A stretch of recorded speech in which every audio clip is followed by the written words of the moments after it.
Hi,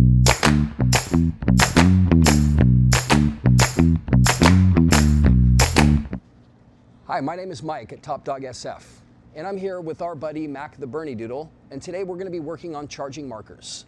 Markers is our communication system that we use to tell a dog that they have done what we ask them to do correctly, or when we're teaching a dog new behaviors and we want to mark the behavior that we're trying to eventually teach the dog to do regularly. And so in this exercise, I'm going to be using the markers yes and good. When I say yes, I'm going to move my hand away from Mac and I'm going to get him to move with me or move to me to get the treat. When I say good, I'm going to feed Mac in place.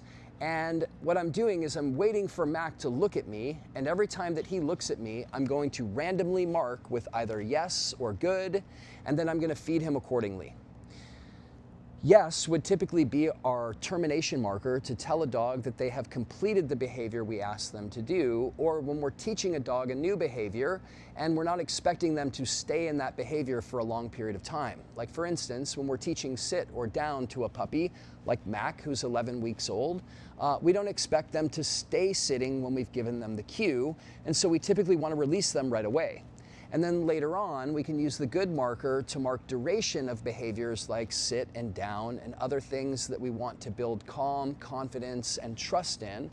And what I'm going to do is I'm just going to make this a fun bonding experience. I'm building focus and engagement, and I'm making these two words awesome. I want Mac to think that every time that I say yes or good, something awesome is going to happen.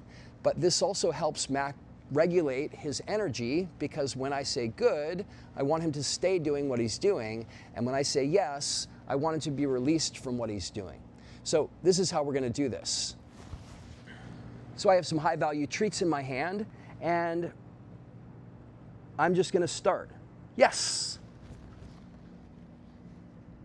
Yes. Yes. Good.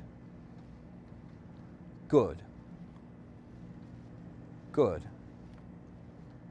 Good. Yes. Yes. Good. Yes. Good. Good. Yes. Yes. Yes. Yes. Now, if you notice, I'm trying my best to be still when I say good, and then I feed. Good, and then I feed. What I'm trying not to do is to say G-O-O-D, G-O-O-D. I want there to be a space between the verbal marker and the movement of my hand or the movement of my body. Good. And similarly with yes, yes. I'm going to try my best to be still. Yes. Yes. And I want Mac to really think that there's a purpose to him looking at me, and that him looking at me gets me to say either yes or G-O-O-D to get this game to keep going. Good. Good. Good. Yes. Yes. Yes. Yes. Now, I know some of you may be thinking, well, look, I work all day and I come home and I'm tired, and I don't know if I'm going to have the energy to say yes and run around the room. And so we don't actually have to have so much explosive movement. We could be a little bit more subtle about this. Let him scratch for a second. Itchy boy. Yes. Yes. Yes. Yes.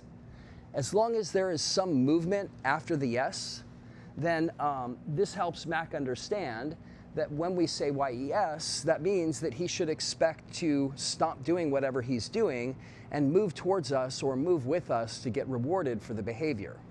And we usually try to practice this for 1 to 2 minutes at the beginning of any training session. And I like to do this because it builds the focus and engagement in the handler, and it gets the dog interested in wanting to pay attention to us and wait for what's coming next. Later on, this is very helpful when we want to work on many repetitions of a certain behavior like sit or down or spin or roll over or whatever we're doing. We want our dog to keep checking in with us and keep focusing on us so that we can be successful in our training sessions. If we don't build up strong focus and engagement with the dog, then what winds up happening is that in the middle of our training sessions, the dog will just check out and start sort of like wandering off and sniffing other things, and we don't really have that much value. So doing this exercise several times a day for just 1 to 2 minutes each time is one of the most important things that we can do as a foundational exercise for training any puppy or adult dog. I hope this video is helpful. Mac, yes! Good. Good. Good. That's a good boy. That's a good boy. That's a good boy.